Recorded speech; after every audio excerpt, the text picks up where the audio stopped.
Hello, everybody. How are you guys doing today? Welcome to the second episode of our Hearthstone podcast, HSBGs. I hope you guys are going to enjoy the show. We got a fun one today. I am Collins, Educatedcollins on Twitch. Joining me here today is Shady. How are you guys doing? How are you doing? Guys, people, hey guys, it's been good. Had a lot of fun playing this week. Excited to share. Yeah, I So heard you were a little bit sick this week, right? You had a little issue, you feeling yeah, better you now? might hear it a little bit, but overall, this is the first day I'm actually doing decent. So it's good Uh, timing. got some job for you. First day of Yeah, back to work. Here we go. yeah. My brother's come over this week, so I haven't been like too into the game. I keep up on things, but just been relaxed a little bit. Hope to get back into the swing of things like that. In terms of like playing Battlegrounds, I haven't played too much Battlegrounds, but I still played a lot.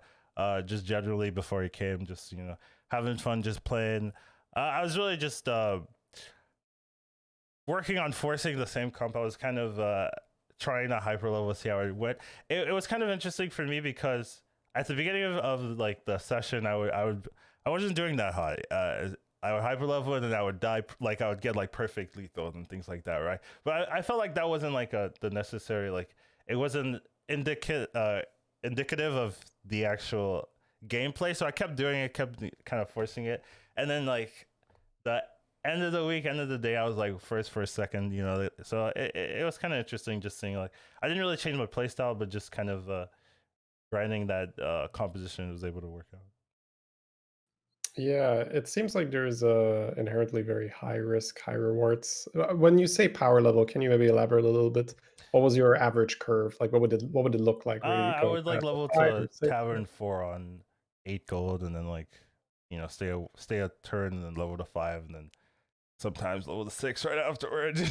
you know, it really depends on how I was feeling. I would do it if I was healthy in the early game. So like if I was playing like Yogg or something, I would be like 30 plus HP at turn 7 or something. Then it's like maybe I'll get away with a turn and see how it went. And really the losses were like perfect. Like a little bit unlucky, as everyone likes to say, but it felt that way for me. Yeah, this is something. It's something we talked a little bit about last week as well. But I think it's like it makes up such a big portion of how to play battlegrounds. Is am I going up or am I staying? Right, that's the question you ask at pretty much the start of every turn. If you're not tier 6 already, like, am I going up or am I staying? And right now, the theory that I'm playing around with is that you I don't actually like tier 5 as much anymore. We can talk a bit about that afterwards. Okay. But that's something that I did like in the previous patch. But I think on this patch, I really like tier 4.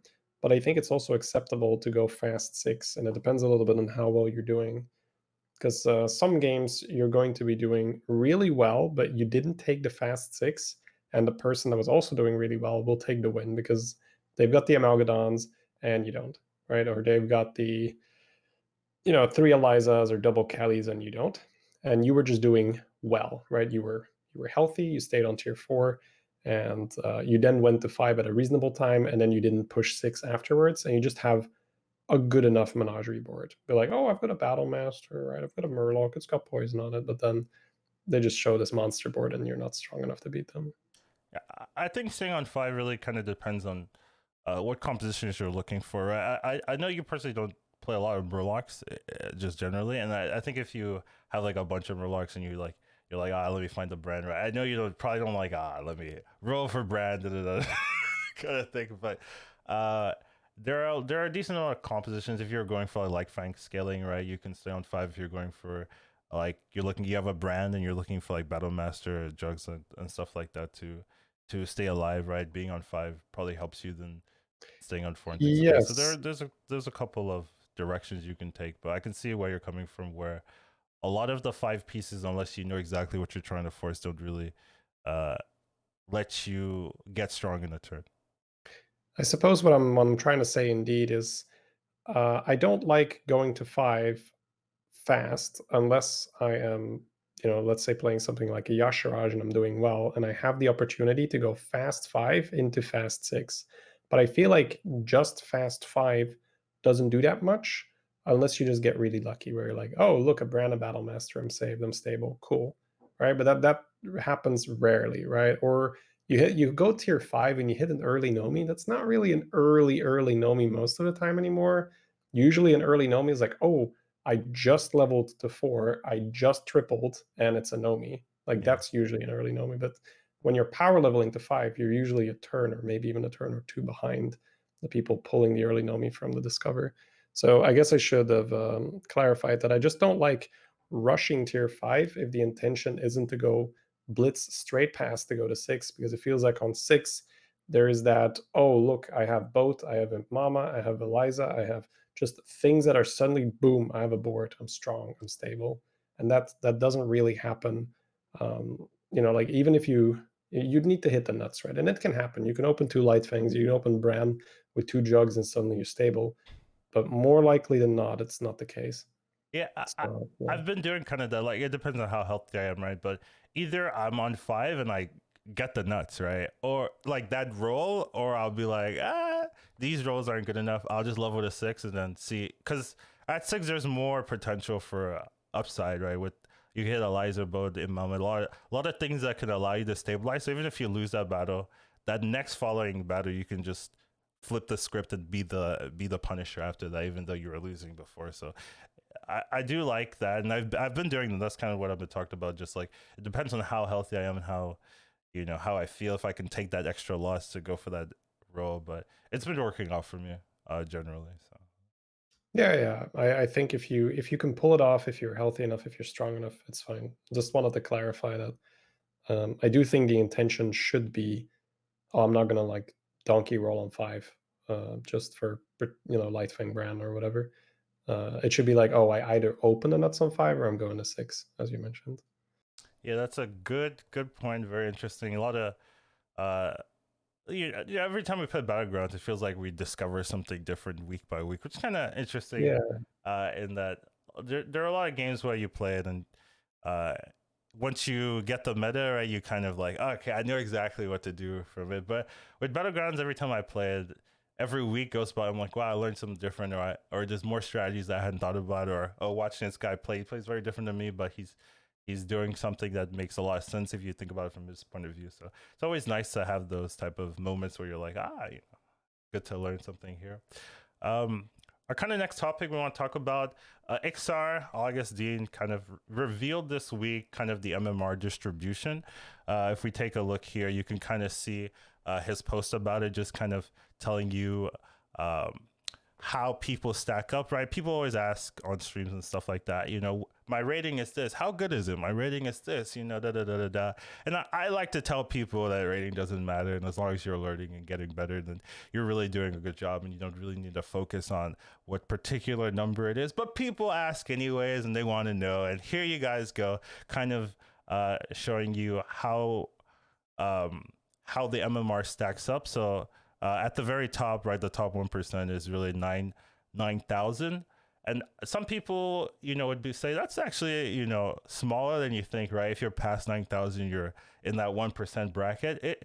It goes to show you how, skilled the streamers are. Pretty much all streamers are like past this bracket most of the time. If they spend a lot of time with it, it kind of shows you like they're really dedicated. They really know what they're doing, right? And anytime you're watching these people, right, they're there for a reason, right? They're good. They are knowledgeable in the game. So it just kind of shows you that there's always, things to look at. There's people are skilled and people do play, and people come in like thinking everyone's like 15K, right? And those are like the 1% of the 1%, right? You can count it on your fingers, those type of players. So it's not super common, but it just shows you that there, the distribution isn't as stacked as you might think, right? The 1% isn't like 1,300, right? It's only 9,000. There's a lot of people in that bracket. goes to show as well, like how many people play the game, right? It's That really, too. it's cool to see, right? See how alive it is. Because if 9K wasn't the top 1%, you could be like, all right, well, or if they would give us a percent of the leaderboard, you could start to count like, okay, how many people are playing? It's cool to see here though. Like, well, that's a lot of people playing if 9K is the top 1%. Yeah, and even like 7,000, right? It's still like top six, right? So even if 2,000 down, that's still, you know 6% of the player base. It's not that many people. So really, if you play a little bit, you get up there, right? Like 5K, 5,000 is upper average, so you got to be proud of your placements, right? You're not trying to compare from the best of the best, especially if you're not like a streamer and things like that, right?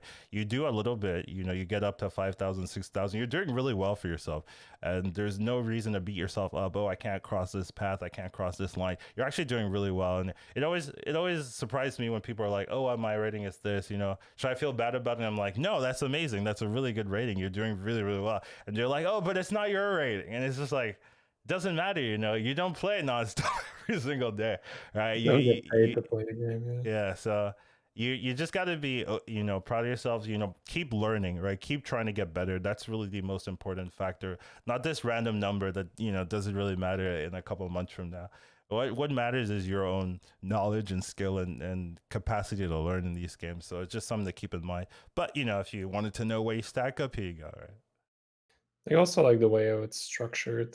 You're going to meet these like very high elo people. I think once you're past 7K, you're just gonna have lobbies with 10K plus people Yeah. at some point because of the way our matchmaking works and how there's like way more people at the bottom. It's so that's cool as well, right? Once you're there, you can get a taste of what it's like to be in those lobbies all the time. You can just be like, wow, okay. And then if you do well in those lobbies, you get a bunch of points, of course. Yeah, right. Yeah, that's true. People are like, "Wow, I'm only this rating, and I'm playing against you, Collins." And I'm like, "You're this rating. That is top 3%, top 1%. You should be fighting me. It should be in this bracket. You don't realize how good you are. Viewers, especially people that are watching this this podcast. You don't realize how good you are. So just be proud of yourselves and keep working at it. That's all I gotta say about that. On to the next topic. We will just be touching on this a little bit. There's a tournament coming up on the 27th, 28th, F2k Invitational Tournament. I happen to be casting out Nicolina, and Shady is going to be playing in there too. So, if you guys are interested in watching a little Battlegrounds competition, people always ask, hey, when's the next tournament coming up? I've got some news for you. We got one. So, good to see. Looking forward to it. Tournaments are the best. It's so much fun to play, really try to win, and then afterwards just have fun with the people that were in the tournament as well. Yeah, it's always like I play a couple of tournaments, and Shay's always watching me and like critiquing. Now I get to be on the other side, like, look at Shay, look at that play. He bought an arm. He's doing it. I know where this is going. Yeah, he's buying another Eliza game after game. Just Eliza scam. I honestly that did work out for me last time. So we'll see how it goes. Yeah, for people that missed Collins' last tournament, I'm known as a bit more of a scammer, right, in business. Shields. I played a Scallywags and Eliza Baron, Khadgar, do stuff like the Scam Kazam, we call him the secret guy, secret hero, where you summon an extra copy of a minion. You can play Khadgar with that as well, and there's scam wins left and right. Collins scammed about half his wins in that tournament. So yeah, I mean, in a tournament setting, it's pretty good to know how to scam a little bit, Yeah, a quick question. Someone's asking, how does tournament like gameplay kind of differentiate from regular gameplay? Right. Anytime I'm playing tournaments, I tend to be a little bit more serious, a little bit more like I don't troll, but like I'm more carefree when I'm streaming normally. Right. If I lose, I'm like still feels horrible, especially if we're losing a lot. That doesn't change. But in tournaments, right, you're really like trying to figure out how to squeeze every ounce of value, right? You sit up in your chair basically and you're just like, how does every single roll dictate? So I tend to be a little bit less carefree in tournament settings. I think it depends as well on how the structure of the tournament is. Right. Like, do you need to be top 4? Do you need to be top 2? If you need to be top 2 in order to advance around, for instance, you can't play too conservative, right? You have to land in those first 2 slots. Whereas top 4, you can be a lot conservative. You can play, hey, I don't need to pick Reno here. I don't need to pick Rag and just like pray that I get some good early game. Yeah, I guess it's like, hey, that's an Alec here. I have an early game hero power. I can save a lot of health. I can do some tier 4 comp, and I'm very likely to be top 4 because some other people that don't have a stable mid game hero, they're gonna have to try to win, and some of them are gonna fail, and they're gonna bottom out. So that's that's a big part of it. I think in general, you play more conservative in tournaments. I think a lot of tournaments are top 4 advances, so then you have a lot more reason to just not lose. If you come in third or fourth, you advance, and as long as you make it to the finals, you're fine. Yeah, I do agree that format plays a huge part in how you play your games, right? When getting first is everything, right? Then people tend to go crazy because they know, oh, if I'm not first, then it doesn't really matter what placement I am, right? So I'm just gonna go extremely hard, make the most riskiest plays because that's the highest chance to get first, right? And even if I get last, I don't really care. Whereas if every game matters, every point matters, and getting top 4 reward gives you some type of reward, then you tend to see a little bit more conservative play because people are trying to make plays that even if they don't get the nuts, they can at least salvage the game and go for a top 4 placement. So I do think the format is really does kind of dictate what type of plays you see and how aggro or aggressive people play. Yeah, I think from a pure viewer standpoint, it's a lot of fun when there's the high risk, high reward strategy that gets, I guess, rewarded. When you are really incentivized to go for number one, you get some crazy stuff, right? People just be like, all right, I'm just gonna take a bunch of pairs, level and roll, and I'm gonna hit it or I'm dead. Yeah, it just reminds me of all the people trying to go Khadgar in tournaments and then failing. Just Right, like right. You no. go for we're talking about the old Khadgar Yeah, token transition yeah, now, right? yeah, Yes, yeah. yes, yeah. Trying to do it and then realizing I can't like reset, so it's a lot harder to pull it off and things like that. Oh, right. Yeah, that's a huge, huge deal. Definitely something I need to look at, because I do tend to reset the game from time to time if I'm playing, say, APM Pirates, or I've got like a golden brand on Millhouse. You could just print money with that, right? Every time you have anything with Battlecry, like the Elemental that gives you more cards, the Murloc that gives you more cards, you can get very long turns. So that's good. Got to make sure I practice a bit with that. Yeah, I have all of my faith in you. I believe so. I ain't too worried here. Next thing we're talking about is we're talking about the card for the day. Today we should probably talking about Arm of the Empire. It got a recent buff, a week or 2 weeks ago. Just instead, it used to give minions 3 attack when they get attacked. Taunt minions 3 attack when they get a buff. Now they give taunt minions 2 attack, but now it's permanent, so it lasts turn after turn. I really thought this was going to be kind of a broken change. When I saw it, I was like, anytime you're giving permanent stats to minions, I think that's is ground for it being a good card, because there's not a lot of cards that do that. All the cards that do that have some type of potential, some value, right? I think the like the senseis and stuff like that, right? You can run them in your comp and build comps around them if you have the right pieces and you get them early. So this one kind of falls in line in that it kind of opened up a whole new comp, or at least solidified it. I think the comp in existence kind of had the pieces, but it wasn't like clean. You couldn't rely on it. I think if you get Arm now and you have the enough like Divine Shield taunts, you can really make a comp that can last at least to like top 4 pretty easily. So kind of think it's a good card, especially a card if you pick up early on 3, you can kind of use it as a directional piece if you get other supporting pieces early on as well. It's a very safe card, I would say. It's got good stats on its own. It's a 3 costs, or a tier 3, 4, 5. If you look at a lot of the tier It's a 3 minions, Yeti. yeah, right, it's a Yeti. Yeah, probably Yeti. That's just a good stat line. That trades favorably. There's a lot of 4, 3, 4, 4, 3, 3s that have an effect. So the arm on her own is already pretty decent.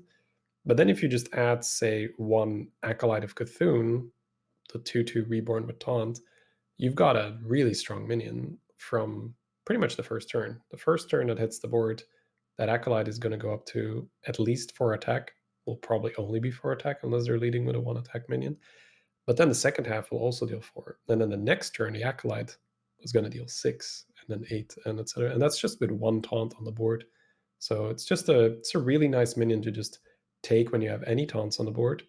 And then if you get the pieces afterwards for a taunt comp, say you have a nice Divine Shield minion on the board, you go to 4, you hit an Argus, suddenly you have a Divine Shield taunt. And we all know that buffing attack on Divine Shield minions tends to go very well. Yeah, I think this card also gets a lot of value when mechs are in the game, just because a Neuro Module is something you can always buy and just place and not even worry about putting it on something else, right? If you just have a Neuro Module with an arm, right, it's doing the job of putting something on, like you put something on the arm to buff something stronger, but if you can buff the Neuro Module by itself, you don't really need to put something on the Neuro Module. I got those words. You could just play it confused. vanilla, right? Yeah, you just can play it vanilla. Yeah, the 2/4 turns into, unless something goes wrong with, say, it gets hit by a Kaboom bot or so, that 2/4 is going to have at the very least 6 attack at the end of that fight. That means you're getting a 6/4 taunt Divine Shield minion. That's really good. And that's, once again, only one turn in with one arm. Imagine now 2 arms grows twice as fast. So you very frequently get 30 plus attack taunt Divine Shields like this. Yeah, it's Yeah, always another fun use okay. for it is when I'm playing the secret guy. We talked about it briefly. One of the super consistent uses for secret guy is, how do I get ready for mirror image? I believe it's called Splitting or image, splitting image. splitting image. Yeah, the one that makes a copy when one of your minions gets attacked. Now, if you have an arm next to something that has a module on it, say a bomb or harvest golem, you suddenly get a very high attack Divine Shield taunt that every time you hit splitting image, you get a second one of those. That's just a that's a good strategy for top 4. If you can do that routinely, especially if you hold a Khadgar for, Yeah, let's say, the all-in phase, you sell the rest of your board and you add 1 or 2 Khadgars, suddenly you have 4 or 5 of these Divine Shield megatons, right? yeah, definitely seen a couple of games where people have like a taunted Divine Shield taunt with like 50 billion attack, which is like, yeah, they were probably playing arm, and then they got splitting image, and then they played 2 Khadgars, and then they have 5 of them, and you're just like, yeah, I can't deal with this. I guess you win, you know. It's always it feels memey, because it is, but it's a reasonable play if you have the pieces to go for it. So it's always fun to see, especially if you're the one doing it. Maybe a little less fun if your opponent's cheesing you that way, but definitely is an interesting card. Has a lot of upside. Definitely something you can pick up early. I like this card because you can pick it up early and not it's not an investment to pick it up early, right? There are some piece cards where if you're picking up, you're kind of committing because the card isn't strong enough by itself to warrant using the gold on it. But this card, if you pick it up on if you're rolling on Tavern 3 and you see it and you pick it up, it's not a bad pickup. Even if you don't use it to buff up taunt minions, it's still a 4/5 for 3, which is a lot better than a lot of the other 3 drops, right? A lot of 3 drops are like 4/4s.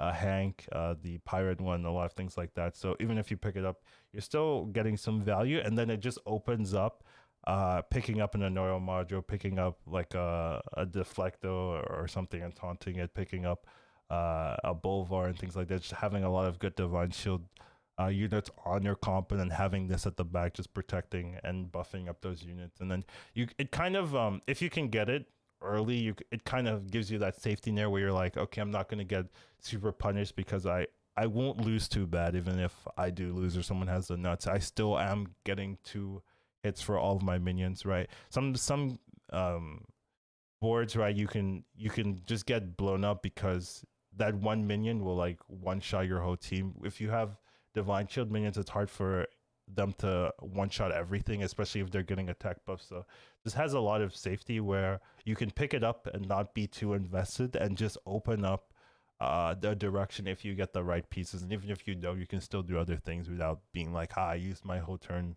buying this and a bunch of other things that I don't really want the turn after.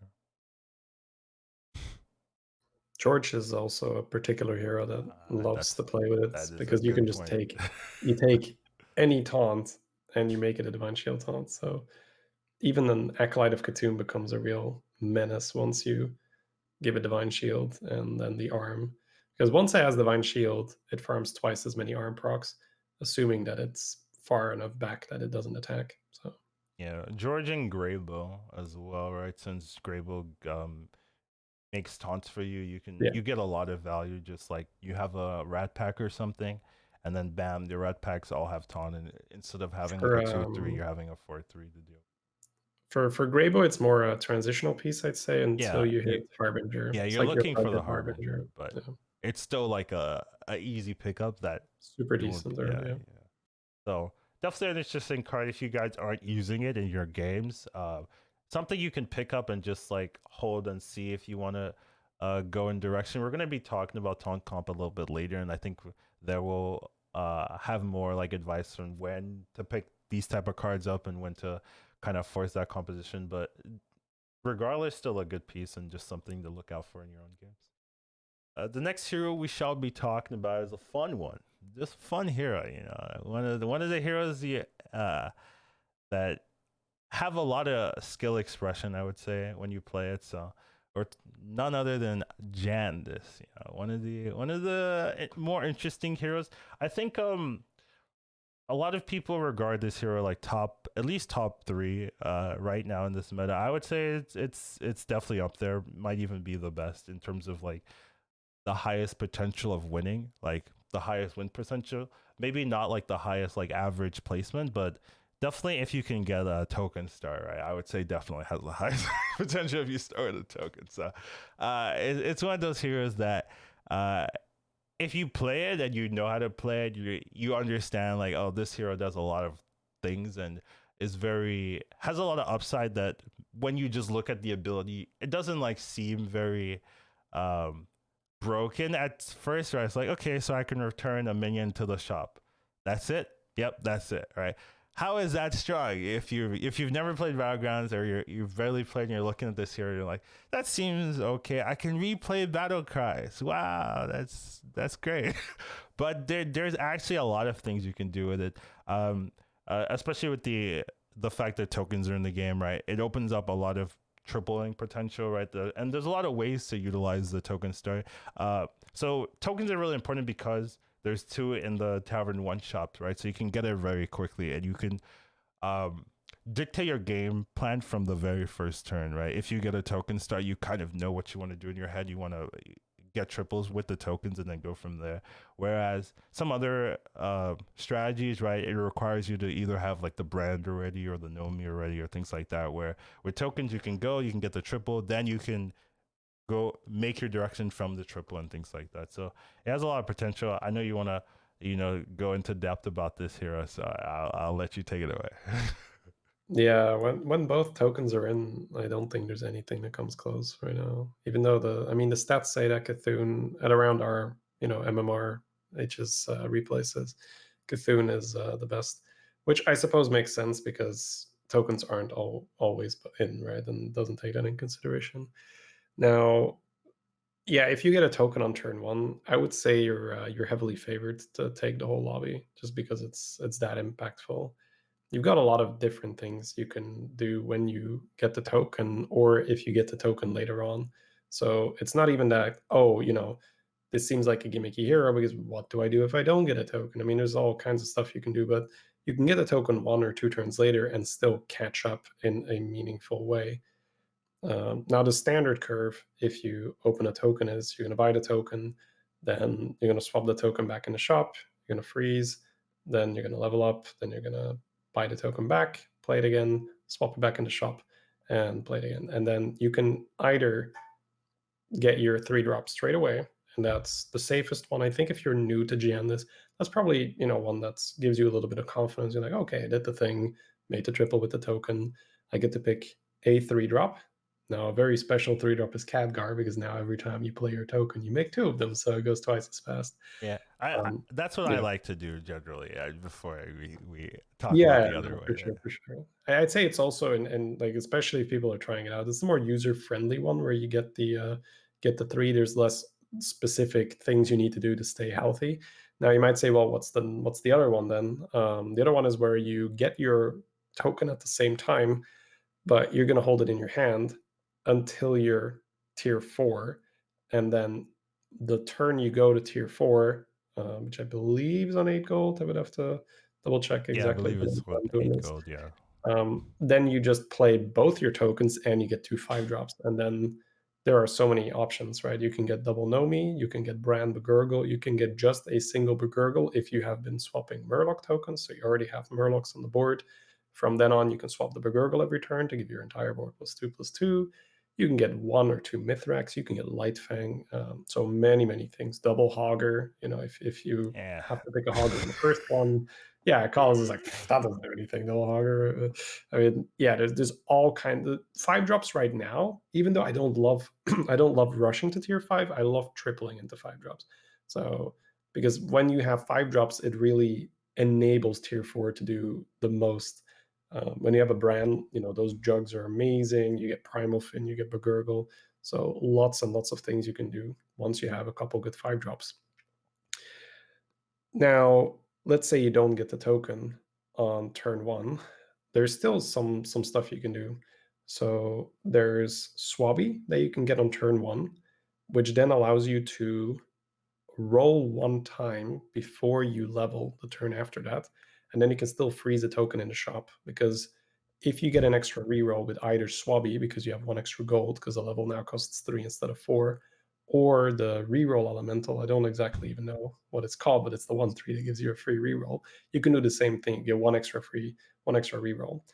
And then either you're going to get your second 5-drop 1 turn later, where you proceed as normal, you just make a token every time, and you triple them. It just means that you need 1 extra turn for the second 5-drop, or you find either another token or a Khadgar in the shop to catch up, or you triple into a brand and then you're also caught up. So even if you're a turn behind, you can still have the 2 5-drops at the same turn if you see either another token, a Khadgar, or you triple into a brand with your first your first 5-drop. Yeah. So this that's getting into complicated territory Yeah, here, right? yeah, Because sorry, I'm I don't mean to go like, I love that, though. That's what I like. I like nerding out over these things. I'm like, "No, no, don't worry, you do the one free buy the Swabby, buy the Pirate, get the 1 reroll, and get the token anyway." Because you make it a lot more consistent that way. Because you could say like, "Oh, well, don't open a token turn 1, it's game over. I don't get to do the thing. It's fine." But if you see 2 or 3 additional shops, that very much increases the consistency if both tokens are in. Yeah, I want to talk about what to do with Jandice if you never see a token, right? Because that's gonna happen some games where um, you don't start with a token and you're rolling, you don't see a token and things like that, right? If you just normal like level on turn 2 normally and you're just not seeing tokens on 5, 6, and things like that, there are games where it might be like turn 4 or 5, and it might be 2 like you already have like 5 minutes on the board and you see a token, then you're like, I have to sell half my minions, take 2 extra turns, and it's getting. I'm already like losing health, so it doesn't feel safe and things like that, right? So there's definitely games where you're not gonna get just any token, any value, and you'll have to rely on other ways to utilize Jandice, right? I want to kind of talk about those other options where if you have Jandice, right? So a lot of this is really going to depend on what minion types are in the shop, right? Jandice does well with token minions, right? So that's Beasts and Murlocs, right? Murlocs also have a Lookout, right? Lookout, Bergurgle, right? Those are also 2 targets. Even if you don't get tokens, you just get a Lookout. You can really go for Murlocs with just a Lookout, right? Especially if you hit a brand, then you're super solid. So that's one option if you don't get a token start, but you get a Lookout. You can still do Murlocs and things like that. If you have demons in the shop, right? Demons have some value, especially in the beginning. If you don't get a token, but you get like a demon and the imprisoner, the what's it called? The 2/3 demon buffer, right? You can just buff demons. In Overseer, yeah. Overseer, yeah, you can buff demons for a little while just to keep your board healthy, keep your board strong. It's not something you might keep for the rest of the game, but having like an extra 2/2 in stats every turn without really utilizing or without really any drawbacks is just something you could just fill in. And especially if you start getting to Tavern 5, right, you can start swapping Battle Masters. Battle Master swapping used to be really powerful. It's a little less powerful because there's a lot of answers. People play a lot of poisons. People play giant elementals, which just like one shot your minion anyway. So um, it's not as reliable unless you already have a big like healthy stats or healthy attack on the battle master, which can be hard to do. So it's not something I would super recommend unless you're really low health and you can really take advantage of the battle master, and it's early enough in the game where people don't have like insane poisons or insane stats to counteract it. uh Elementals, right? Nomi is a good answer as well, right? So the thing with Nomi is if you have a Nomi and you swap it, it used to be the case where you would get all of the Nomi buffs every time you swap. So it's stronger than it was now. Where now if you swap it, it will update your minion to how many Nomi buffs it was. It used to just add the number to the Nomi. It was it was so stupid. That's silly. Yeah. But it's still really good. I had a game recently where I had the Nomi Jandice, and I just went double Nomi and just like made everything really high stat, and it was really nice to see. So that's definitely something you can do. Another big um, answer, if you can get a tier 6 minion, right, is just re-rolling your Amalgadons, right, making sure they have Divine Shield poison, right? So if you hit an Amalgadon, you're super happy because in a 1 or 2 turns you can pretty much guarantee they have Divine Shield and poison on them. So that's a lot of value. So even if you don't start with a token, as long as don't throw the game, sometimes in the mid game, right, there are ways to like use gold for you might like use all your gold like re-rolling a mug, right, instead of leveling and things like that. And you're getting like +3/+3 a turn, but you're not giving yourself a direction to win the game, right? So you got to make sure that you're still leveling in a reasonable manner, that you can find answers, find compositions that can get you into that top 4 spot. So there are a lot of other lines, even if you don't hit a token, that you can work on. Yeah, I think the way you look at the non-token game a lot of the time is, as long as you're strong, you can still level and find the stuff that makes the swapping really good, like Bran, like Nomi. So especially on 8 gold, where you would normally with the token push tier 4 to triple into 5s, you can probably still push tier 4, but instead of having the um, the 5 drops to bail you out, you just have buffed minions, especially if you've been buffing, say, a homunculus with an overseer every turn. You're just going to be stronger than people that haven't been doing that for the most part. So then you can just level behind that and then find the things that make it worth. So as Colin says, you don't have to spend your entire game on tier 4 swapping one jug and be like, this hero is kind of bad, but hey, I did the thing, I swapped the jug. You can use those buffs to be strong, to then level, to find the things that make it worth. And I do think for Jandice, it's a lot nicer to be on tier 5 than a lot of other heroes, because you can, the moment you find any of those cool cards, you're just off, right? You get to do your thing, you get to play the game. Yeah, and another thing about Jandice is it's not just battle cry abusing that makes Jandice good. There's other things you could use, right? So with the addition of the faceless Tavern Goer, right, you can make a lot of triples very easily. If you have 2 and a faceless, you can instantly triple.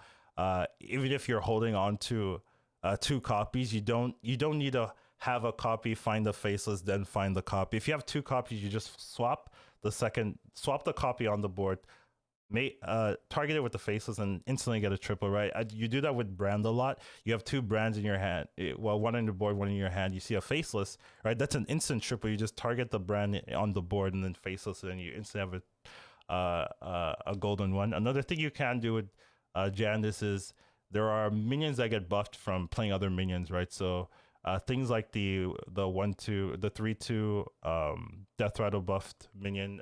What's it called? Sorreless. We talked about it, right? You can flip for that. Things like Mama Bear, right? If you have a Mama Bear and then you play a beast, right? You're buffing like let's say a Hydra. You buff that, you can target the Hydra and play it again. Get 2 buffs that turn. So it's not just battle cries that make Jandice good. Battle cries is like the standard and what really rises her to the next level, but there's still a lot of other things you can do with Jandice to make use of that hero power. And the crowd favorites like for the late game is Amalgadon, where hey, you didn't roll Divine Shield, you didn't roll Poison, I get to try again. That's fine. Yeah, definitely.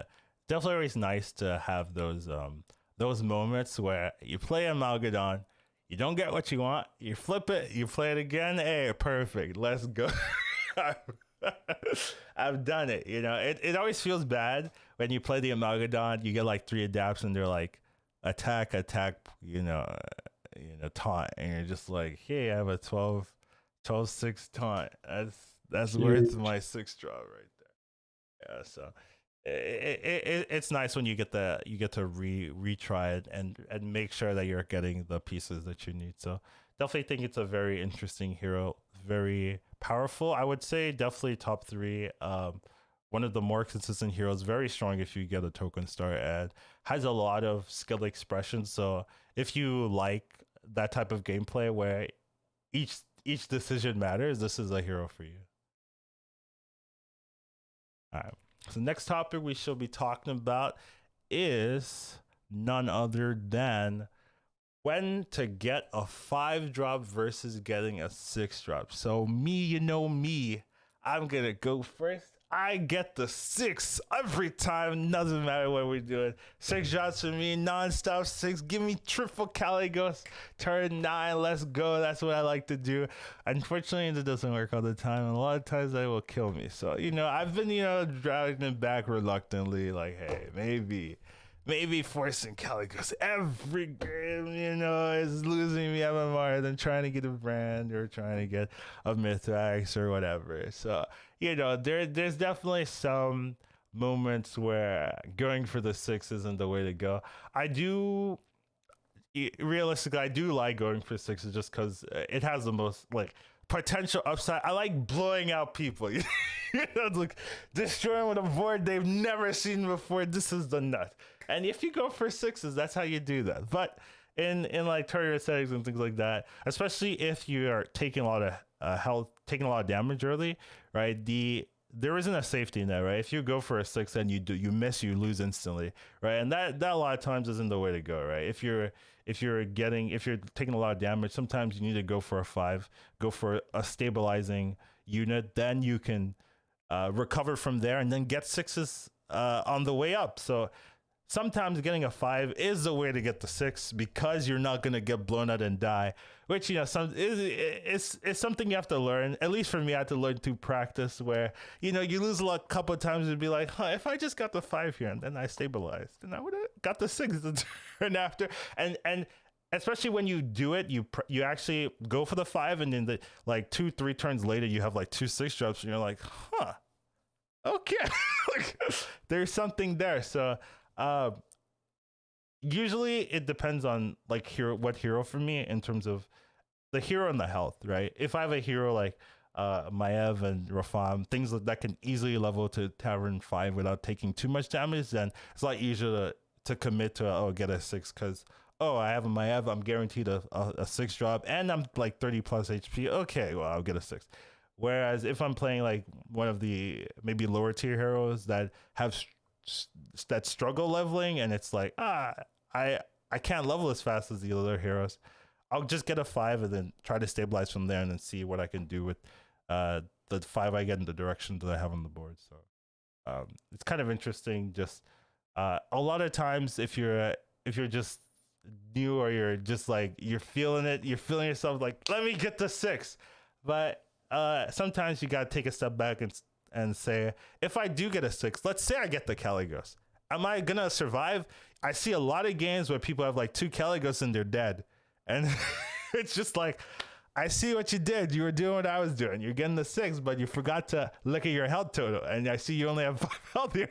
Well, you're dead now, and it just sucks. It feels really bad. I feel bad for them. Like they had the pieces. If they could survive 1-2 more turns, they would have probably dominated the game, but they weren't respecting their opponents and how much damage they would take in the process of getting those 6 drops. Yeah, the way how Collins prefers 6s, I do prefer 5s. I guess we are, in that regard. We complete each other a bit, right? Now, I think my main problem with going for a 6 Now, sometimes I'll do it, right? And then there's always the correct case for it, right? But my main problem with getting the six is that you're forced to level to five, and it's this big all or nothing moment. And then you see Genie, Rag, and a Max. Now you're like, oh Lord, I guess I take a question mark, right? The You're like something genie. we're like Genie and go to six. Let's go, big greedy, right? Let's And go. I do that sometimes. but Anyway. you just leveled to five, and a lot of the time you have a lot of 1-star pieces on your board, because that's generally speaking how these early six drops come to be. You were holding tier one pairs, your board doesn't do much. You have that turn, you have a 4/5 that poops out an elemental, very nice, and you get smacked down to 8 health or something on that very turn. Good luck stabilizing the turn after. So I do think that in certain cases, these Rafam curvers like Maiev, Rafam, if they have the triple ready and they guaranteed can get it at the turn where you level to five, you get your six drop, and you had a good start. I think that's a big part of it. A big part of it is, let's say I'm Rafam and my pairs are Micromummy and I have Acolyte. Oh, that's strong. That's going to kill a lot of units. That's going to save a lot of health. I'm going to win rounds that I would normally not win holding, say, an Alley Cat pair or Murloc Tidehunter pair. Right. Acolyte pair and Micromummy pair is going to do a lot more work. I stole an early spawn somewhere. Ooh, I'm strong. Nice. Yeah. Now I can look for, and then I double check the units. Elementals are out. Pirates and dragons are in. Let's go. All right, let's get an Eliza. There's a scallywag in the shop. I'll freeze it. Let's do it. Right. So that can definitely happen, but I think that is more the exception than the rule. I think the rule is I probably want to get to four. I want to cash in on my triple. Then I want to spend a little time on tier four stabilizing. And then, as Colin says, suddenly 2 turns later, you have the six because you're stable. You're able to pick the good pairs. You opened up the triple. Hey, here's the six anyway.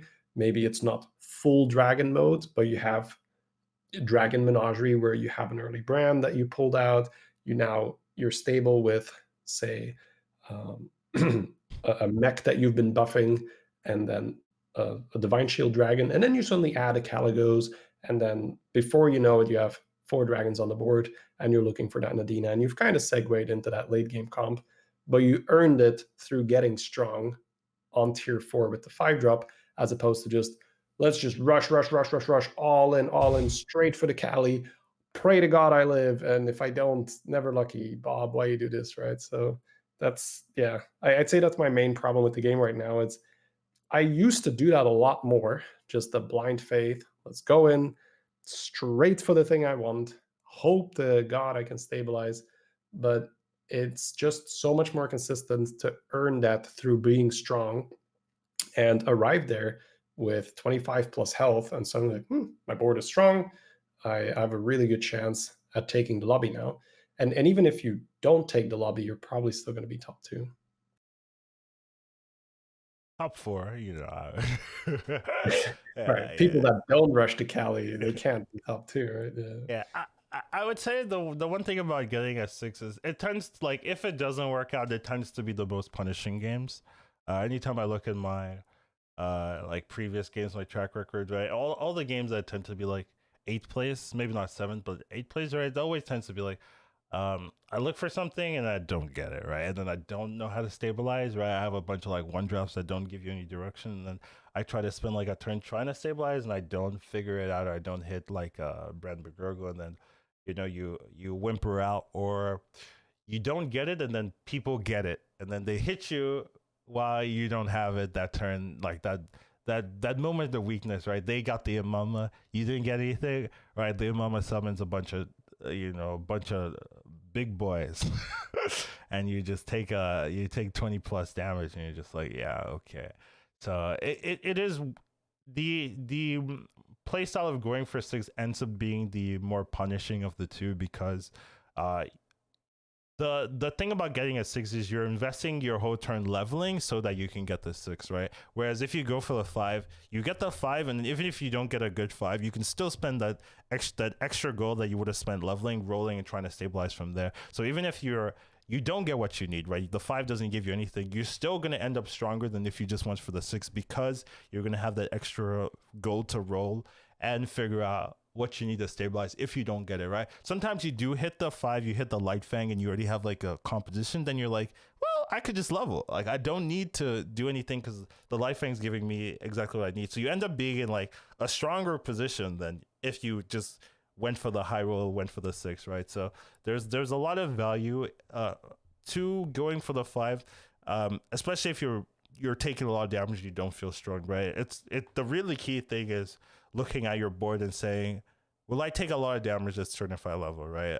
If you're a Maev, you're Omu, you're Rafam, and you have like a spawn and things like that, and you're like, well, my board's already stronger than most people's boards at this turn, I probably won't take a lot of damage, then you can go for the risk, right? But a lot of heroes don't have that feature, they don't have that reliability of leveling, so you have to be like, okay, if I level here and I don't get anything, I'm probably dead. So is that risk worth it? A lot of times it's really not, but yeah, I do it anyways. But it's not. So the rational, the reasonable play is to take the 5, go from there, try to stabilize and make your direction. You don't need 6s to win, right? That's something you can win with tier 3s and tier 4s if you get a really, really strong juggler comp early on when no one has any composition. You know, it isn't necessary that you make the strongest board every single game, right? If you have a good 5, you have a good Menagerie comp, you have a Hydra Cleave with Divine Shield follow-ups, right? That will beat most players, even into the late stages of the game. So it's not necessary that you have to make Caligos, you have to make scam comp or whatever you're looking for, right? You can definitely win with just like Menagerie or Murlocs or Elementals and just stay on 5 or even 4 if you get the pieces from tripling. So yeah.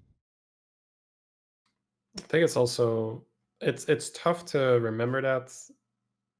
A lot of the time you just think, oh, there was that one time where I pulled the Callie and it worked, or I pulled the Eliza and it worked. So even for myself, I need to remember that. Yeah, but that's not most of the times. So Yeah. it's hard to evaluate because like there is real merit to rushing that 6 when it works. It's just more often than not, you're either going to miss or you're going to hit exactly what you want and still not have enough time to stabilize. That's the worst part, when you know that one more turn and you would have taken the lobby, right? You pulled the Callie, you had the dragons, you played, but then some guy had a taunt comp or a juggler comp and deals 15 to you. What an unreasonable tempo player, and suddenly you're dead. We have been talking a lot of, the drawbacks of going to 6. I want to, give some credit to 6. 6 drops are great. Getting a 6 early is one of the strongest things. You get Caligos, you get 2 6 drops, you get 2 Caligos, you've won the lobby. You can just play battle cries, turn your brain off, Getting 6 is the best way to turn your brain off, If you like doing that, I like doing that sometimes. Just like, I don't want to think about this game. I've got 2 elemental rags and the genie. Okay, let me just elementals, I won. I didn't do anything. So there's a lot of features, and if you're really good, if you have a really good skill set of stabilizing, like I didn't get what I want, can I stabilize? Then going to 6 isn't too bad if okay, how do I make my board strong enough that I'm still on 5, right? Like the benefit of going to 6, even if you miss, is even if you miss and you don't die, you're still on 5, right? You still can salvage the board from there. So even there are games where I go get a 6, don't get anything, and then I'm like, well, I'm still on 5. Let me get a brand. Let me get a Burgergo. 2 turns later, I have a gigantic board, and it's like, well, the 6 was useless, but I was still able to stabilize from there. So it's not like, oh yes, never go to 6, never do it. If you are a risk taker, you do that type of play style, and you can stabilize. You're very good at like looking at what Bob gives you and saying, okay, so I see a direction. It's not a direction my board has, but it's a direction Bob's giving me. I can buy all the minions in the shop and stabilize from there. Then yeah, go for it. Sometimes you roll into double hogger and then Chidi's like, let's go, and I'm just like, well, you can do that. I can't do that.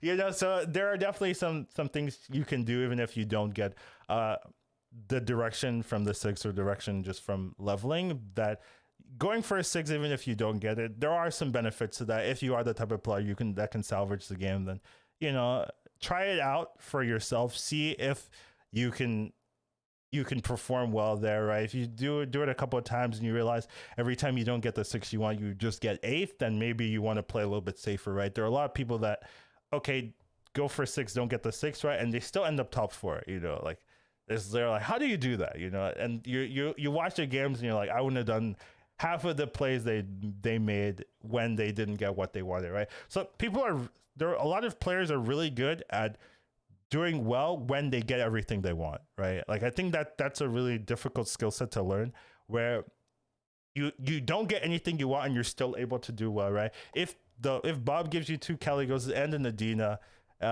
yeah, you can win the game. Good for you. Wow, well done. The thing is, if Bob doesn't give you any of that and you're still able to like top 4, top 2, that's very impressive, right? Like that's like, okay, well, I couldn't have done that, you know, that kind of thing. So if you realize you have a knack for doing that type of plays, being able to stabilize from there, then, you know, go for the risky plays, because you've proven to yourself that you can adjust in that situation, right? And it takes practice, right? So, you know, if you're willing to tank a bunch of MMR to, you know, learn that skill set, then, you know, be my guest. Yeah, I've done that before, you know, just lose and lose and lose, and then you start winning and you're like, oh, yeah, there we go. But the safer pick, right, why we're talking about this, is going for a 5, especially if you don't have those really good leveling heroes and you're not super healthy, right, is usually is the pick that will end up giving you more MMR over time, where going for the 6s, even though it's flashy and you end up with stronger boards overall, if you do hit it, will end up overall losing your MMR on the average, because the chances that you hit exactly what you need isn't enough to offset when you don't hit what you need and you can't stabilize. So yeah. Well said, Collins. I hear you. That's good. You wanna make sure that we don't just say 6 drop bad, 5 drop good. Yeah, I want to, because I get 6s all the time and we win the games.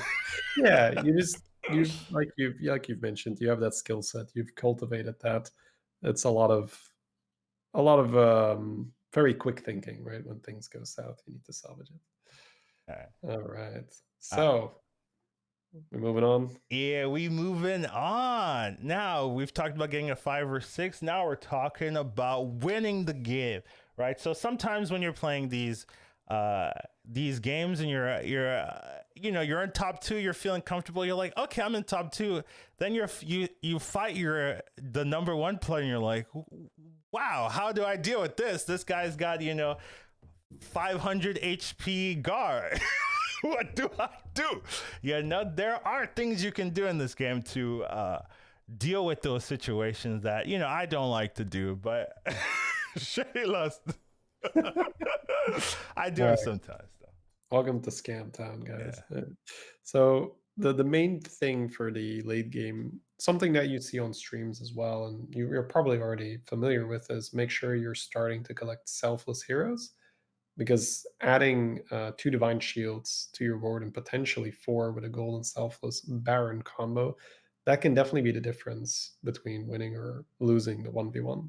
So usually you do this, let's say you've had a normal Menagerie game and you've scaled up your minions. Now it's time to go give them Divine Shield, and then you can put that in instead of the Brand and the buff slot or the 2 Light Fangs you had running or whatnot, because those units don't really do too much for the late game. Now that's your basic stuff, right? I'm going to take out my engines, my scaling units, and I'm going to replace it with some Divine Shield tech. Now, as Collins mentioned, sometimes they do have a 500 health car. Sometimes they do just have 80 health Murlocs, and you're like, good Lord, what can I do here? So a very good thing to do in that situation is to look at your minions and compare it to their minions and say, does this minion do anything, right? If you have a 25 attack health demon and they have 40 40s, it doesn't do anything. Like it doesn't cover their minion. At that very moment, a 1/1 poisonous spore is just better than your 25 25 demon, because If the spore connects with something on the other side, it will kill it. I, 25-25 will not. I got a question. Okay, what if I have a 40-40 demon and they have a 50-50, Murloc or whatever? Well, yeah, if it covers the majority of their board, you can keep it on. But if it doesn't, if it covers maybe one or maximum two minions on their board, where you say, well, this can maybe kill, their weakest Murloc, then a lot of the time that spore is still better. So for that part of the game, you start looking for Toxfins if Murlocs are in. That is, if Murlocs are out, this is a lot tougher to do because then you're stuck with Maexness and spores for your poisonous, assuming beasts are in. Another question. So what if they have like 50-50 poisonous Murlocs and I have like a 256 HP battle mass, Yeah. Any different? As sad as that is, once there is poison on the majority of their board, especially if you've taunted your battle master, you have to sell your 500 health battle master. I don't know. I don't know if I can do that shit. You're telling me, hey, I've got like a 300 HP battle master. You're telling me sell it and play the 1/1. This is what you're saying here. No, it sucks, but that spore is an expert at taking that 500 health guard or 80 health Murlocs or whatnot. Pain. Especially when you combine it with that selfless Baron, because sometimes, as Collins likes to do, right? I guess this is a little bit annoying because I tend to scam people like Collins that are in the spot. I've turned off my brain. I've got 5 Caligos. I play battle cries. Everything is Among Us. It doesn't matter what I do. And then you have a board full of Divine Shield Poison, and suddenly, holy crap! I lost. How did this happen? Now, opponents can counter this, of course. They can have their own ghoul to try and blow up your spores if you do have spores instead of poisonous Murlocs. They can have Nadina if they're dragons to give divine shields to their own board. I had this really cool back and forth today where I played Poison Scam and my opponent played Counter Scam, and we ended up both having a ghoul for each other's shields and then moving it around to try, okay, I'm going to try to first proc their shields and then ghoul them and then proc my shields. And it gets pretty cool. You can add a parrot if you have a golden selfless. So then you have parrot that applies shields to all your poisons. And then you have the selfless afterwards that can reapply the shields to all the poisons should they maybe have a ghoul to get around your initial set of shields. It's pretty cool. You go pretty deep with this, but yeah, it turns out divine shield poison's pretty good. We've seen this in the past where Megastar was in. That used to be your sort of Exodia comp, your final comp where you would make a bunch of divine shield poisonous units, and it's really hard to deal with that. So that's what you're trying to replicate when you're trying to do this, say, a poison scam build. The scam refers to, I'm trying to win the game even though your minions are way larger than mine. Yeah. I definitely think that is one of the key pieces of when you're playing for first and your opponent has things you can't deal with, right? Put some divine shields on, put some poisons on. Another like really important part of playing for first place, right? This is more like hard to do is positioning. Just like, how do I position to deal with your opponents? Especially in the early games, positioning, there's a kind of a standard to positioning. You put your strong minions first, trying to chunk the taunts, things like that, right? Once you get into like top 4 placement, top 3 placement, right? Positioning versus your opponent specifically really matters. So you have to be paying attention. What does my opponent have on the board? How can I counter that, right? And it's very hard to just say, this is what you have to do. Just put this here, right? It's almost like a mind game because your opponent can also position differently to counter how you position to counter their response, right? So if you play it like this happens when people are very healthy, two very healthy people, very skilled people just going at it, right? You have a board and then you beat them, they change their position, they beat you, you change in response, you beat them again, and you're just like, okay, how? Then you have to like, you realize, oh, they're actually paying attention, they're actually positioning to counter my position. Now I have to think, what are they gonna do, and how do I counteract what I think they're gonna do? And it's just like, it becomes a real like very scary game because okay, my positioning here makes no sense if they play normally. But if they're trying to counter my positioning and they have shown that they do, it makes a lot of sense. And then you can go into dealing with their comps, right? Sometimes placement of where you put your selflesses really matters. Sometimes putting a ghoul, not playing a ghoul, playing a ghoul far back or second place to counteract their Nadina attack or things like that, right? There's a lot of little placement optimizations that can really swing where these battles go, and that's really something I take pride in, and like, oh, let me switch here to deal with what my opponent's going to do. So it's definitely another aspect of playing for first place. Is definitely a lot more complicated because it's not just buy selfless, put selfless in, you're good to go, right? It's like play around my opponent's composition or what my opponent's trying to do, and it's harder to just like write a guide about. So it's something you want to take note of when you're in your games and you're like, oh, is my opponent changing their positioning or playing a composition where I can punish by changing my positioning? So just keep that in mind as well when you're in these games.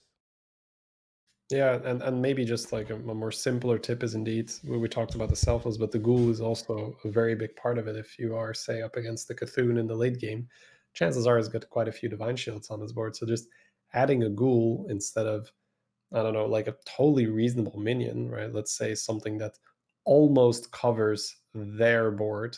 They've got 30/30s, you got a 25/25. Might be better to just put a ghoul on the board and just get rid of 3-4 shields. And then, the deflecto he's got at the front, instead of resetting on that harvest golem you were going to kill, now suddenly just splats into your big taunt. No reset on the deflecto. Easy peasy. So ghoul's another great unit in the late game. I've lost a couple of games because it was top 4, it was top 2. My opponent was George, and I forgot to buy a ghoul, and I'm just like, oh, then I'm fighting him, and I'm like, oh yeah, oh yeah, their whole board is divine shield. I forgot about that. So yeah, just sometimes you have like one turn, right? But you're playing a hero that utilizes divine shields, or you're playing a comp that is running divine shields mechs and things like that, and you gotta realize, okay, time to switch immediately. You don't have the window to fight their comp once, right? It's like a top 2 placement. Whoever wins this battle wins, and you're playing a George. Okay, switch immediately. They're gonna have divine shields, and it's just like these things you have to be cognizant of while you're playing, right? So because you don't have that like that first battle to see their board, right? You just have to know what their board is by their hero they're playing or the comp they're playing. Cannot hear you if you said something. No, I was just nodding silently in agreement. I think that's, as you mentioned, the positioning is a tough one to explain, right? It's just board to board. There's cleaves. They might have a zap. You might want to move this here. You might want to add, say, you're playing Scally comp. You want to play a spore to counter the zap, so the zap hits the spore instead of the Baron. All kinds of cool stuff. All of that. All right, so our final topic of the day, we talked about a little bit earlier. We were talking about Taunt Comp. Taunt Comp is just a comp that has risen. This patch really, it wasn't really as popular before, but the change of arm really kind of solidified the creation of this comp. I would say this comp was popularized by, a member here in this co-op. Shady really kind of showcased how you could really abuse this comp, especially in the early parts of the patch when people weren't expecting it and weren't ready to play around it. Right? You really want to take it away, talk about it. What do you think about it?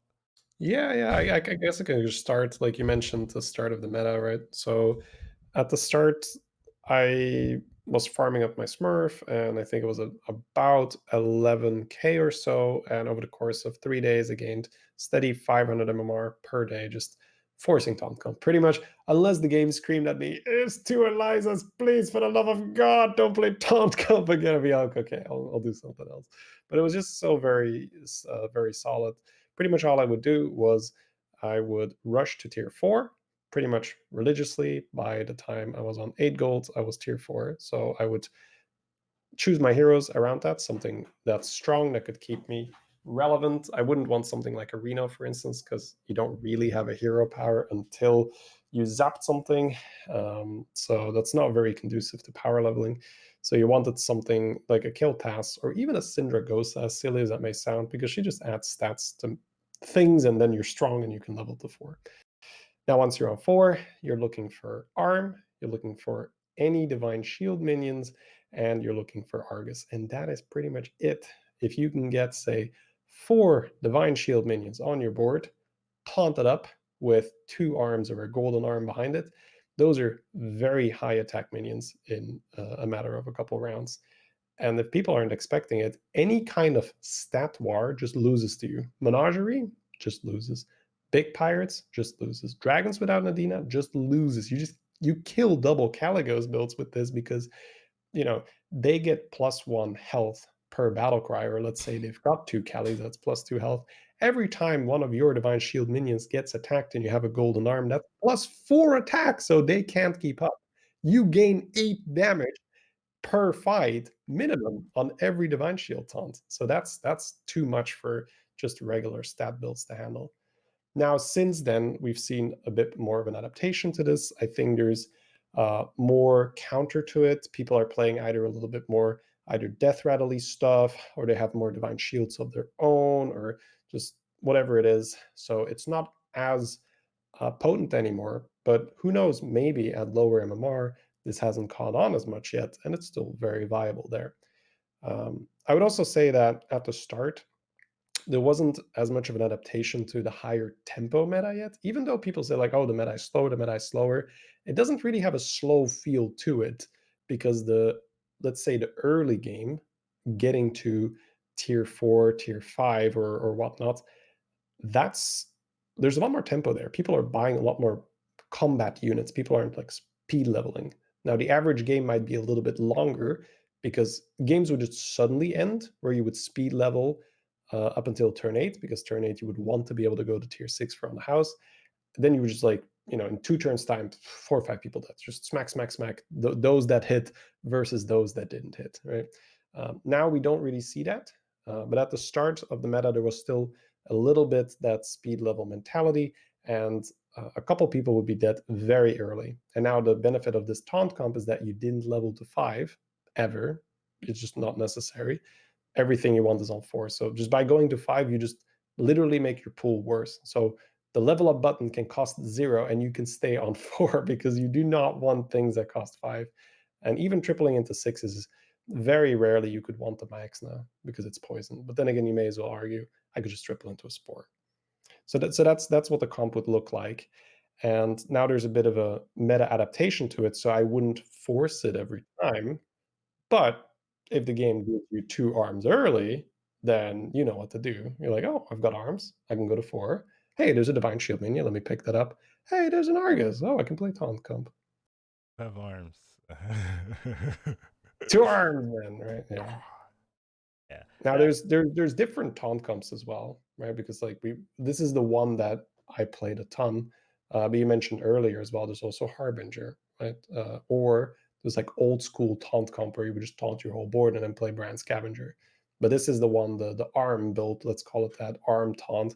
That's the one I spammed at the start, and I'll still whip it out from time to time, but it's not something that I'm gunning for. It's more, this game isn't going like a menagerie direction, or I don't really have my pairs set up. I can just play taunt. I can just play arm build. Yeah. For me, I was basically just watching Shady do it. that was my experience. Like learning about it, I was like, "Oh, sure, you want to play?" And he was like, "Yes, I got this new strategy. Let's go taunt comp every game." And I was like, "He's really doing it every game. Oh, he's winning.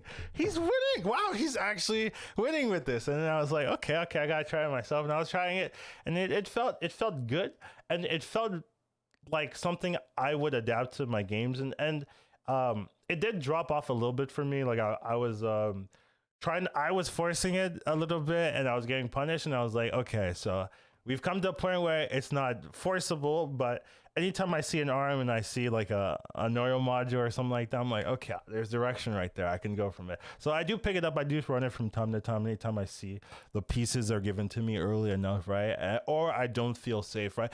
Another thing I like about this comp is that if you get the pieces early, you don't have to like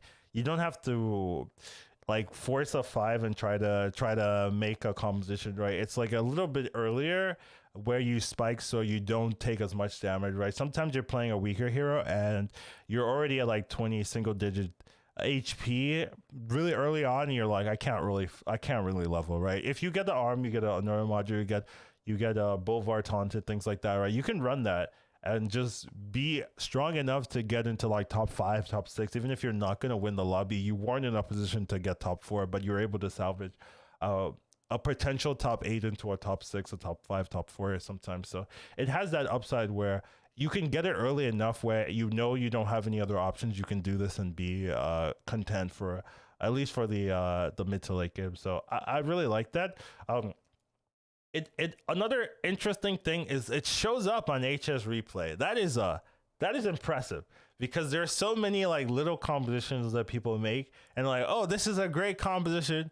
And you look up HS replay, it's not nowhere to be found, right? It's just not popular enough. You don't see it enough where people are like, oh, this is a real comp that people do, right? What this comp, it's got a 7% popularity rate, which is almost every other game you'll see someone playing this, right? Basically, that's what that means. So definitely, it's definitely exists, definitely popular, definitely something people are actively looking at and putting into their compositions, right? Most of the other compositions are basically just the minion types that exist in the game, right? You have Beast, Murloc, all that stuff, right? It's very hard to make your own comp that exists and is popular enough that it actually shows up on tracker stat sites. So I really like that. Unfortunately, its average placement isn't like as spectacular as some of the other compositions because it's a composition that requires a lot of, you have to be aware of it, right? You have to know what you're trying to do, right? And it's a comp that you can accidentally do, right? Because you have an arm and you're like, oh, I'll just play taunts. I have an arm, and then you don't know what you're doing, so you're dying. But that counts as a taunt comp because you have a taunt, you have an arm, it's a taunt comp, right? And that goes in the average placement where people that are actually playing the comp correctly and putting divine shield taunts and things like that, right? They're the ones doing well, averaging up, where the other people that just have an arm and a taunt don't really know. They're both showing up, but it's the people that are playing it correctly that are doing it and getting those placements. So Are you telling me that all the other dragon people are also buying battle cries? Oh, that's crazy, man. Yeah, right. It's so weird because you look at the other comps, right? It's like, oh, they're playing Beast, right? They have a mama every time. They're playing Caligos, they have playing dragons, they have a Caligos every time, right? So only the people that have a Caligos are showing up as dragon composition, and it's like, yeah, of course they have the highest win rate because you have a Caligos already. Of course you're gonna do well, whereas the people that are forcing dragons and then don't hit anything, right? They're like, well, I don't count as a dragon comp, I'll just I'll just sell all my dragons even though as dragons 90% of the game, right? And then they don't count, right? So it is interesting in the track. I always want to be careful when you're trying to make decisions based on the deck tracker stats, HS replay, and things like that, because it's very it can be very deceiving how they track the stats and like, oh look, this is the best comp, this is the best hero. Well, if you actually look at how these heroes are played and how they track the things, it can be it's not very conclusive, and like this is number one, like Khatoon right now is number one, right? And if you ask a lot of streamers and stuff like that, they're like, what's the best hero? A lot of times they're not going to say Khatoon because it is a reliable hero, but it isn't a hero you'd pick for tournaments. It isn't a hero you'd pick to win the lobby, right? It's a hero you'd pick if you don't like the other options and you have a safe start and you're like, okay, I don't really want to think too hard. I want to just hero power return and to go from there. Yeah, then it's a great hero. But in terms of like, are there heroes that can perform better? For sure, right? Even though you look at the stats, right?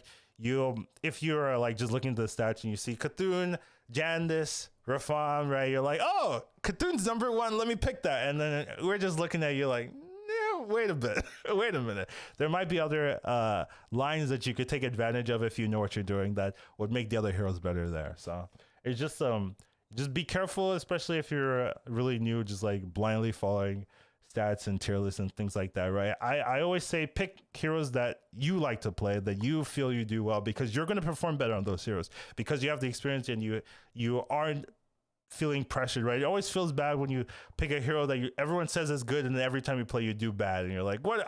Do I suck?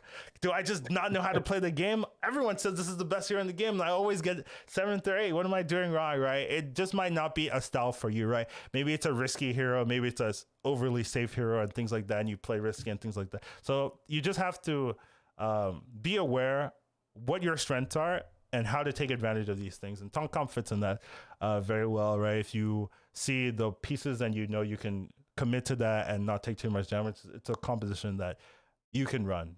Just like, don't force it.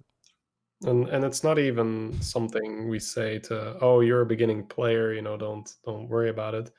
I have heroes that I look at and it's like, I don't care what the stats say. I'm not playing this. I'm playing what I want. I'm playing what I'm comfortable with.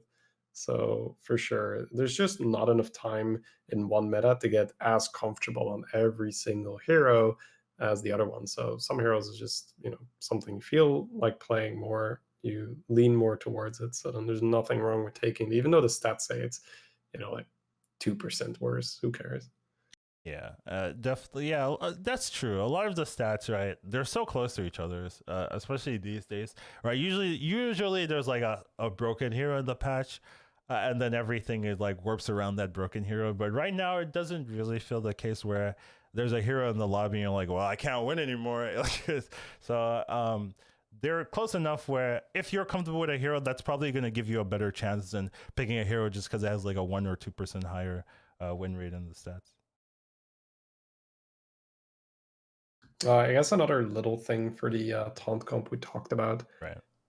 because Deflecto is a Divine Shield unit as well, you can do some really fun things where you have 2 Deflectos taunted, but then you'll have them more towards the back and you'll have the resets more towards the front. And then you just hope that they miss into the Deflectos and then you re-shield them with the resets in the front. That's something very powerful, very fun to do.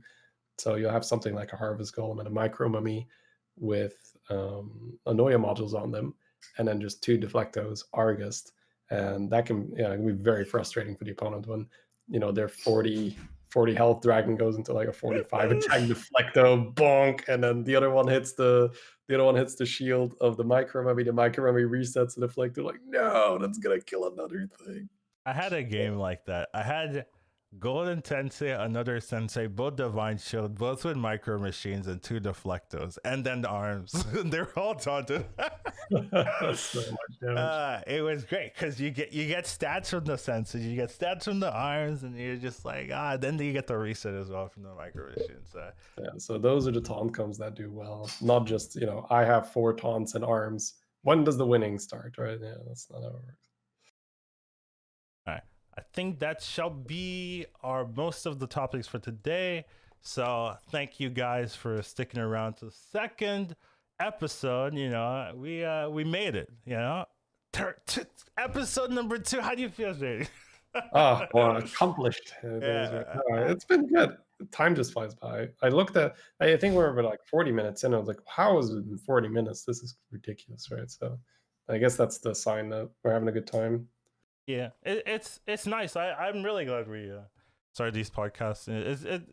It feels good to talk about Battlegrounds in like a structured way where we can kind of share ideas. We do that already, but we do that like just between us. We don't really talk about it with like the everyone listening in. Share the secrets with the world. Like, hey, this is how you win. Not all the secrets, you know. You gotta go to streams for that one.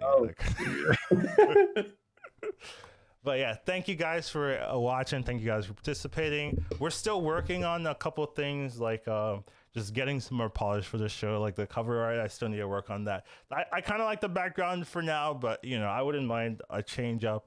I would need a starting screen, you know, changing the titles, things like that. But generally, you know, we'll cruise as we go and we'll upgrade as, you know, things are available to us or we feel like doing that extra work. But we definitely appreciate the feedback, appreciate the comments.